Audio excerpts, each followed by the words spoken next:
എല്ലാ കൂട്ടുകാർക്കും നമ്മുടെ ഈ ആഴ്ചയിലെ ന്യൂസ് അപ്ഡേറ്റ് വീഡിയോസിലേക്ക് ഒരിക്കൽ കൂടി സ്വാഗതം. നിങ്ങൾ എല്ലാവരും വീക്കെൻഡ് ഒക്കെ തകർത്തു എന്ന് തന്നെ ഞാൻ പ്രതീക്ഷിക്കുന്നു. ആൻഡ് നമുക്ക് ഈ ആഴ്ച കുറേയധികം പുതിയ വിശേഷങ്ങൾ നമുക്ക് കിട്ടിയിട്ടുണ്ട്. യെസ്, ഫാന്റാസ്റ്റിക് ഫോറിന്റെ കുറച്ചധികം കോൺട്രവേഴ്സി, അതുകൂടാതെ ഡൂംസ്ഡേയെ കുറിച്ച് നമ്മുടെ തൊപ്പിക്കാരൻ അണ്ണൻ തന്നെ അതിനെക്കുറിച്ച് പുതിയ അപ്ഡേറ്റ്സ് നമുക്ക് തന്നിട്ടുണ്ട്. ഇതെല്ലാം തന്നെയാണ് നമ്മൾ എന്താണെങ്കിലും ഇന്ന് ഈ ഒരു വീഡിയോയിൽ നോക്കാൻ പോണേ. അപ്പൊ കൂടുതൽ കാര്യങ്ങൾ പറഞ്ഞ് നിങ്ങളുടെ സമയമൊന്നും ഞാൻ കളയുന്നില്ല, നേരെ നമുക്ക് നമ്മുടെ വീഡിയോയിലേക്ക് കിടക്കാം. സോ ആദ്യം തന്നെ നമുക്ക് വലിയൊരു അപ്ഡേറ്റ് നമ്മുടെ ഹാരി പോട്ടർ സീരീസിനെ കുറിച്ചാണ് നമുക്ക് ലഭിച്ചിട്ടുള്ളത്. അതായത് ഇപ്പോൾ നമുക്ക് മനസ്സിലാക്കാൻ കഴിഞ്ഞേക്കണം ലോർഡ് വോൾഡമോറിനെ നമുക്ക് ആദ്യത്തെ സീസണിൽ തന്നെ നമുക്ക് കാണാൻ സാധിക്കുന്നത് തന്നെയാണ്. ആൻഡ് അത് കൂടാതെ തന്നെ സീസൺ 1 6 എപ്പിസോഡാണ് ഇവരിപ്പോ കറന്റ് എയിം ചെയ്യുന്നത്. കുറച്ചും കൂടി ജെ കെ റോളിന്റെ ബുക്കിനെ നല്ല രീതിയിൽ തന്നെ അഡാപ്റ്റ് ചെയ്യാൻ വേണ്ടി തന്നെയാണ് അവർ ഈ ആദ്യത്തെ സീസണിനകത്ത് ഉദ്ദേശിക്കുന്നത്. ഇനി വരാൻ പോകുന്ന സീസണിനകത്ത് ഇതിനേക്കാളും കൂടുതൽ എപ്പിസോഡ് ഉണ്ടാവുന്ന ഒരു കാര്യങ്ങളും ഇതിന്റെ ക്രിയേറ്റേഴ്സിന്റെ ഭാഗത്ത് നമുക്ക് മനസ്സിലാക്കാൻ കഴിഞ്ഞിട്ടുണ്ട്. ആൻഡ് അതുപോലെ തന്നെ ഫാന്റാസ്റ്റിക് ഫോർ ഫസ്റ്റ് സ്റ്റെപ്പ് സിനിമ റീസെന്റ് റിലീസ് ചെയ്തിട്ടുണ്ടായിരുന്നു. ആൻഡ് ഈ അടുത്തിടെ ഇറങ്ങിയിട്ടുണ്ടായിരുന്ന ജെയിംസ് ഗണ്ണിന്റെ സിനിമയായിട്ടുള്ള സൂപ്പർമാന്റെ റെക്കോർഡ് തന്നെ അവർ ഓപ്പണിംഗ് ഡേയിൽ ബ്രേക്ക് ചെയ്തിട്ടുണ്ടായിരുന്നു. അതായത് 218 മില്യൺ ആണ് ഗ്ലോബലി ഫാന്റാസ്റ്റിക് ഫോർ സിനിമ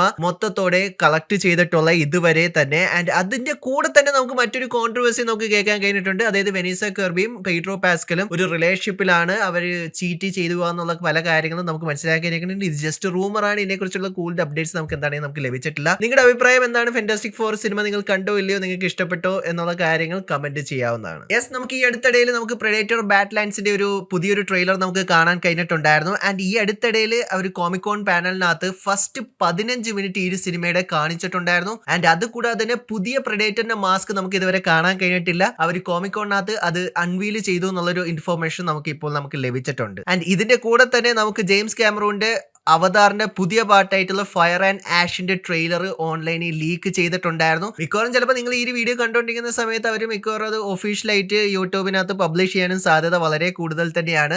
അതുകൊണ്ട് തന്നെ നമുക്ക് എന്താണെങ്കിലും അടുത്ത് തന്നെ നമുക്ക് പ്രതീക്ഷിക്കാം നമുക്ക് ഒരു ഒഫീഷ്യൽ ആയിട്ടിന്റെ ട്രെയിലർ ഓൺലൈനിൽ കാണാൻ സാധിക്കും എന്നുള്ളത് തന്നെ. സോ ഇനി നമുക്ക് നേരെ ജെയിംസ് ഗണ്ണിന്റെ DC യൂണിവേഴ്സിലെ ന്യൂസിലേക്ക് നമുക്ക് നോക്കാം. എടുത്ത് പറയേണ്ടത് തന്നെയാണ് പീസ് മേക്കറിന്റെ സീസൺ 2 ഒരു ഒഫീഷ്യൽ ട്രെയിലർ നമുക്ക് ലഭിച്ചിട്ടുണ്ടായിരുന്നു. ആൻഡ് ഈ ഒരു സീസൺ നമ്മൾ സീസൺ 1 റീപ്ലേസ് ചെയ്തിട്ട് വരുന്ന ഒരു പുതിയ സീസൺ 2 ആണെങ്കിൽ തന്നെ ഇതൊരു സീസൺ 1 ആയിട്ടാണ് നമുക്ക് കരുതേണ്ടതെന്നാണ് ജെയിംസ് ഗൺ പറയുന്നത്. സോ അത്യാവശ്യം ട്രെയിലർ നൈസ് ആയിരുന്നു. നിങ്ങൾക്ക് എന്ത് തോന്നി എന്നുള്ള അഭിപ്രായങ്ങൾ കമന്റ് ബോക്സിൽ കമന്റ് ചെയ്യാവുന്ന തന്നെയാണ്. അതുപോലെ തന്നെ ഈയിടയ്ക്ക് ജെയിംസ് ഗൺ വീണ്ടും ബാറ്റ്മാൻ 2ന്റെ സ്ക്രിപ്റ്റിനെ കുറിച്ച് വിശേഷിപ്പിക്കുന്നുണ്ടായിരുന്നു. അതായത് മാട്രീവ്സ് കിഡിലൻ ആയിട്ടുള്ള ഒരു സ്ക്രിപ്റ്റ് ആണ് സബ്മിറ്റ് ചെയ്തിട്ടുള്ളത്. ആൻഡ് ഈ ഒരു സിനിമയ്ക്ക് വേണ്ടിയിട്ടുള്ള ഷൂട്ടിംഗ് കാര്യങ്ങളൊക്കെ ഞാൻ നല്ല രീതിയിൽ തന്നെ എക്സൈറ്റഡ് ആണ് എന്നുള്ള കാര്യങ്ങൾ തന്നെയാണ് ജെയിംസ് ഗൺ പറയുന്നത്. അടുത്തെങ്ങാനും ഇത് ഇറങ്ങി കിട്ടിയിരുന്നെങ്കിൽ കൊള്ളായിരുന്നു എന്ന് മാത്രമേ എനിക്ക് തോന്നുന്നുള്ളൂ. ആൻഡ് അതുപോലെ തന്നെ വണ്ടർ വുമന്റെ സിനിമയെ കുറിച്ചും ഒരു പുതിയൊരു അപ്ഡേറ്റ് നമുക്ക് കിട്ടിയിട്ടുണ്ട്. അതായത് 2 വർഷത്തിനുള്ളിൽ വണ്ടർ വുമന്റെ ഒരു ലൈവ് ആക്ഷൻ സിനിമ നമുക്ക് കാണാൻ കഴിയുമെന്നാണ് ജെയിംസ് ഗൺ പറയുന്നത്. ഇനി മറ്റൊരു അപ്ഡേറ്റ് നമുക്ക് DC യൂണിവേഴ്സിന്റെ ഒരു ഫ്യൂച്ചറിനെ കുറിച്ചാണ് നമ്മളോട് ജെയിംസ് ഗൺ പറഞ്ഞിട്ടുണ്ടായിരുന്നത്. അതായത് ജെയിംസ് ഗൺ ഇപ്പോൾ കുറച്ചും കൂടി കൂടുതൽ ഫോക്കസ് ചെയ്യാൻ പോകുന്നത് സൂപ്പർമാന്റെ സ്പിൻ ഓഫ്, അതുകൂടാതെ തന്നെ ക്ലേ ഫേസിന്റെ ഒരു കിഡിലൻ സ്ക്രിപ്റ്റ് അവർക്ക് കിട്ടിയിട്ടുണ്ട്. അത് മൊത്തത്തിൽ ഒരു ടോട്ടലി ഒരു ഡിഫറെന്റ് ആയിട്ടുള്ള ഒരു പ്രൊജക്ട് ആയിരിക്കും. അതായത് കുറച്ചും കൂടി ഡാർക്കർ ആയിട്ടുള്ള പ്രൊജക്ട് ആയിരിക്കും എന്നൊക്കെയാണ് ജെയിംസ് ഗൺ പറയുന്നത്. അതുകൊണ്ട് തന്നെ ജെയിംസ് ഗൺ ഇപ്പോൾ അടുത്തൊന്നും ജസ്റ്റിസ് ലീഗ് ഫോം ചെയ്യാൻ പ്ലാൻ ഇല്ലെന്ന് തന്നെയാണ് ജെയിംസ് ഗൺ പറയുന്നത്.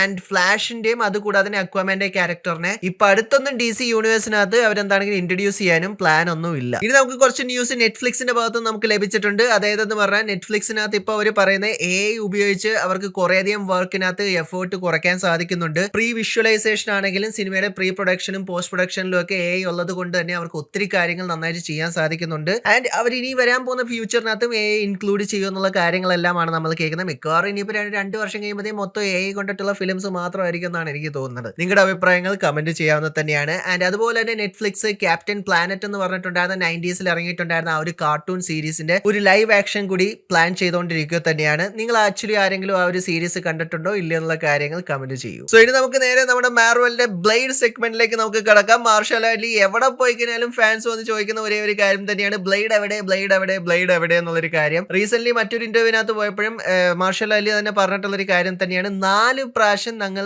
ഒരേ സെയിം സ്ക്രിപ്റ്റ് അഴിച്ചു പണിതു. 4 പ്രാവശ്യം ഞങ്ങൾ ആ ഒരു സ്ക്രിപ്റ്റ് വേണ്ടെന്ന് വെച്ചു. ഇപ്പൊ 5ാമത്തെ പ്രാവശ്യം പുതിയൊരു സ്ക്രിപ്റ്റ് ചെയ്തുകൊണ്ടിരിക്കുക തന്നെയാണ്. സോ നമുക്ക് പ്രതീക്ഷിക്കാം 5 times is a charm എന്നാണല്ലോ. സോ 5ാമത്തെ സ്ക്രിപ്റ്റിൽ നമുക്ക് ഈ സിനിമ ലഭിക്കുമെന്ന് നമുക്ക് പ്രതീക്ഷിക്കാം. ഇതാണ് നമുക്കിപ്പോൾ ബ്ലേഡിനെ കുറിച്ച് മനസ്സിലാക്കാൻ കഴിഞ്ഞിട്ടുള്ളത് തന്നെ. ഇനി നമുക്കൊരു ലോങ് സെഷൻ ഓഫ് ഇന്റർവ്യൂ നമ്മുടെ തൊപ്പിക്കാരന്റെ ഭാഗത്ത് നമുക്ക് കിട്ടിയിട്ടുണ്ട്. കെവിൻ ഫീജി, അതായത് ജെയിംസ് ഗൺ DC യൂണിവേഴ്സിന്റെ ഫ്യൂച്ചർ പറഞ്ഞ പോലെ തന്നെ MCU സിനിമാറ്റിക് യൂണിവേഴ്സിന്റെ എന്താണ് ഫ്യൂച്ചർ എന്നുള്ളൊരു കാര്യം കെവിൻ ഫീജി പറയുന്നത്. പറയുന്നത് നമുക്ക് കേൾക്കാൻ കഴിഞ്ഞിട്ടുണ്ട്. ആൻഡ് അതിനകത്ത് എടുത്ത് പുള്ളിക്കാരൻ പറഞ്ഞിട്ടുള്ളൊരു കാര്യം തന്നെയാണ് അവഞ്ചേഴ്സ് ഡൂംസ്ഡേയെ കുറിച്ചിട്ടുള്ള പുതിയ കുറെ അപ്ഡേറ്റ്സ്. അതായത് ഒന്നാമത് പുള്ളി പറഞ്ഞത് അവഞ്ചേഴ്സ് ഡൂംസ്ഡേയുടെ സ്ക്രിപ്റ്റ് ഭയങ്കര പൊളിയാണ്, ഭയങ്കര ഹ്യൂജ് ആയിട്ടുള്ള ഒരു സ്ക്രിപ്റ്റ് തന്നെയാണ്. ആൻഡ് അത് കൂടാതെ തന്നെ നമ്മൾ സീക്രട്ട് വാർസിലേക്ക് വരുമ്പോഴത്തേക്കും ഫാന്റാസ്റ്റിക് ഫോറിൽ നമ്മളൊരു ഫസ്റ്റ് സ്റ്റെപ്സ് ആണ് കണ്ടിട്ടുണ്ടായിരുന്നത്. അതുപോലെ തന്നെ അവഞ്ചേഴ്സ് എൻഡ് ഗെയിമിനകത്ത് നമ്മൾ ആക്ച്വലി ആ ഒരു ഫ്രാഞ്ചൈസ് എൻഡ് ചെയ്യുന്ന കണ്ടിട്ടുള്ളത്. പക്ഷേ സീക്രട്ട് വാർസ് ഒരു ന്യൂ ബിഗിനിങ് ആയിരിക്കും ഈ MCUലേക്ക് തരാൻ പോകുന്നത്. അതുകൊണ്ട് തന്നെ പല ഫ്രാഞ്ചൈസും പല സൂപ്പർ ഹീറോസിനെ നമുക്ക് സീക്രട്ട് വാർസിന് ശേഷം നമുക്ക് കാണാൻ കഴിയും എന്നുള്ളൊരു അപ്ഡേറ്റ് ആണ് നമ്മുടെ തൊപ്പി അണ്ണൻ ഇപ്പോൾ പറഞ്ഞിട്ടുള്ളത് തന്നെ. ആൻഡ് അത് കൂടാതെ തന്നെ പുള്ളിക്കാരൻ പറഞ്ഞു ഡൂംസ്ഡേ സിനിമയുടെ സ്റ്റാർട്ടിങ് നമ്മൾ ഇതിന് ഇപ്പോൾ കണ്ടിട്ടുണ്ടായിരുന്ന ഫാന്റാസ്റ്റിക് ഫോറിന്റെ എർത്തിൽ നിന്നായിരിക്കും. അത് ആ ഒരു സിനിമയുടെ മിഡ് ക്രെഡിറ്റ് സീൻ കണ്ടിട്ടുള്ള ആൾക്കാർക്ക് ഊഹിക്കാൻ പറ്റുന്ന ഒരു കാര്യം തന്നെയാണ്. മിക്കവാറും അവിടെ നിന്ന് തന്നെയാണ് തുടങ്ങുള്ളൂ എന്നുള്ളൊരു കാര്യം. സ്പോയിലേഴ്സ് ആരും കമന്റ് ചെയ്യരുത് പ്ലീസ്. പിന്നെ കെവിൻ അണ്ണൻ മറ്റൊരു കാര്യം കൂടി പറഞ്ഞിട്ടുണ്ടായിരുന്നു, ഞാൻ അടുത്തൊന്നും MCU നിന്ന് റിട്ടയർ ചെയ്യാനൊന്നും എന്താണെങ്കിലും ഉദ്ദേശിക്കുന്നില്ല. ഞാൻ മരിക്കുന്ന വരെ ഞാൻ MCUനകത്ത് സിനിമകൾ ചെയ്തുകൊണ്ടിരിക്കും. കാരണം എനിക്ക് കോമിക്സ് ബുക്ക് ഭയങ്കര ഇഷ്ടമാണ്, എനിക്ക് മാർവലും ഭയങ്കര ഇഷ്ടമാണ് എന്നുള്ളൊരു കാര്യം തന്നെ. അതുപോലെ തന്നെ കെവിൻ അണ്ണൻ സ്പൈഡർമാൻ ബ്രാൻഡ് ന്യൂ ഡേയെ കുറിച്ചും പുതിയൊരു അപ്ഡേറ്റ് നമുക്ക് കിട്ടിയിട്ടുണ്ട്. അതായത് ഇത് തികച്ചും ഒരു സ്ട്രീറ്റ് ലെവൽ ആയിട്ടുള്ള ഒരു പടം തന്നെയായിരിക്കും. പീറ്റർ പാർക്കർ നോർമൽ ആയിട്ടുള്ള ആൾക്കാരൊക്കെ ആയിട്ടും ഫൈറ്റ് ചെയ്യാൻ പോകുന്നത്. ആൻഡ് പീറ്റർ പാർക്കറിന്റെ സ്ട്രഗിൾസ് എല്ലാം തന്നെയായിരിക്കും നമ്മൾ ഈ ഒരു പുതിയ സിനിമയിൽ കാണാൻ പോകുന്നത് എന്നുള്ള കാര്യമാണ് കെവിൻ അണ്ണൻ കൺഫേം ചെയ്യുന്നത്. പക്ഷെ ഇത് സോണി ഈ പറഞ്ഞ കാര്യത്തിനൊക്കെ സമ്മതിക്കുമോ എനിക്കറിയില്ല. കാരണം സോണിയുടെ മൈൻഡ് ടോട്ടലി ഒരു ഡിഫറെന്റ് ആയിട്ടുള്ള ഒരു ഐഡിയ തന്നെയാണ്. നമുക്ക് നോക്കാം, നമുക്ക് കാത്തിരുന്ന് കാണാം എന്ത് സംഭവിക്കുന്നത്. ആൻഡ് അതിന്റെ കൂടെ തന്നെ മറ്റൊരു കാര്യം കൂടി കെവിൻ അണ്ണൻ പറഞ്ഞിട്ടുണ്ടായിരുന്നു. അതായത് മൈൽസ് മൊറാൽസിനെ അവർക്ക് MCUയിൽ കൊണ്ടുവരാൻ നല്ല രീതിയിൽ തന്നെ ആഗ്രഹമുണ്ട്. പക്ഷെ അൺഫോർച്ചുനേറ്റ്ലി സോണി അത് തരില്ല എന്ന് പറഞ്ഞു. അതുകൊണ്ട് മാത്രമാണ് മൈൽസ് മൊറാൽസിനെ നമുക്ക് ഇതുവരെ MCUയിൽ കാണാൻ സാധിക്കാത്തത് എന്നുള്ളൊരു കാര്യം. നിങ്ങൾക്ക് എന്ത് തോന്നുന്നു? നിങ്ങൾക്ക് മൈൽസിനെ ഈ ഒരു MCUയിൽ കാണണോ? അതുകൂടാതെ തന്നെ സ്പൈഡർമാന്റെ ഈ ഒരു പുതിയ സിനിമ ഗ്രാൻഡ് ആയിട്ട് മൾട്ടിവേഴ്സ് സിനിമയാണോ അതോ സ്ട്രീറ്റ് ലെവൽ ആയിട്ടുള്ള ഒരു പടം കാണാനാണോ നിങ്ങളുടെ അഭിപ്രായം എന്നുള്ള കാര്യങ്ങൾ കമന്റ് ചെയ്യാവുന്നതാണ്. But last but not least നമ്മുടെ തൊപ്പിയണ്ണൻ ഒരേ ഒരു കാര്യം കൂടി പറഞ്ഞിട്ടായിരുന്നു അവർ ഇന്റർവ്യൂ അവസാനിപ്പിച്ചിട്ടുണ്ടായിരുന്നത്. മെഫിസ്റ്റോ ഇനി വരാനിരിക്കുന്ന മാർവൽ സിനിമാറ്റിക് യൂണിവേഴ്സിൽ ഒരു വലിയൊരു ത്രെട്ട് ആയിരിക്കും. വലിയ കുറെ കാര്യങ്ങൾ പുള്ളിക്കാരൻ ഇതിനകത്ത് ചെയ്യുന്നുണ്ട്. ആൻഡ് മിക്കവാറും നമ്മൾ എന്താണെങ്കിൽ പുള്ളിയെ കാണാൻ പോണ മിഡ് നൈറ്റ് സൺസിൽ തന്നെ ആയിരിക്കും. കാരണം അതായിരിക്കും പുള്ളിക്കാരനുള്ള ഒരു പ്രോപ്പർ ഇൻട്രൊഡക്ഷൻ എന്നാണ് എനിക്ക് തോന്നിയിട്ടുള്ളത് തന്നെ. സോ ഇത്രയും കാര്യങ്ങൾ തന്നെയാണ് നമ്മുടെ തൊപ്പിയണ്ണന്റെ ഇന്റർവ്യൂ കൂടി നമുക്ക് മനസ്സിലാക്കാൻ കഴിഞ്ഞേക്കണം. സോ നിങ്ങൾക്ക് എന്ത് തോന്നുന്നു? DC യൂണിവേഴ്സിന്റെ ഫ്യൂച്ചർ, മാർവൽ സിനിമാറ്റിക് യൂണിവേഴ്സിന്റെ ഫ്യൂച്ചർ ഒക്കെ കണ്ടിട്ട് ഈ ഫ്യൂച്ചർ ഒക്കെ നല്ലതാണോ അതോ നിങ്ങൾക്ക് ഇതിനെക്കുറിച്ച് വേറെ എന്തെങ്കിലും അഭിപ്രായം പറയാനുണ്ടോ? ഫാന്റാസ്റ്റിക് ഫോർ സിനിമ എങ്ങനെ ഉണ്ടായിരുന്നു? അതിന്റെ പോസ്റ്റ് ക്രെഡിറ്റ് സീൻ അല്ലെങ്കിൽ മിഡ് ക്രെഡിറ്റ് സീനും അതുകൂടാതെ ഡൂംസ്ഡേയിലേക്ക് വേണ്ടി നിങ്ങൾ എക്സൈറ്റഡ് ആയിട്ട് ഇരിക്കുവാണോ എന്നുള്ള കാര്യങ്ങളെല്ലാം താഴെ കമന്റ് ബോക്സിൽ കമന്റ് ചെയ്യാവുന്നത് തന്നെയാണ്. വീഡിയോ ഇഷ്ടപ്പെട്ടാൽ ലൈക്കും ഷെയറും ചെയ്യാവുന്നത് തന്നെയാണ്. ഇഷ്ടപ്പെട്ടില്ല നിങ്ങൾക്ക് എന്താണ് ഡിസ്ലൈക്ക് ചെയ്യാവുന്നത് തന്നെയാണ്. Once again thank you so much for watching this video guys. Stay safe guys. Stay awesome. See you guys next episode. Punch it.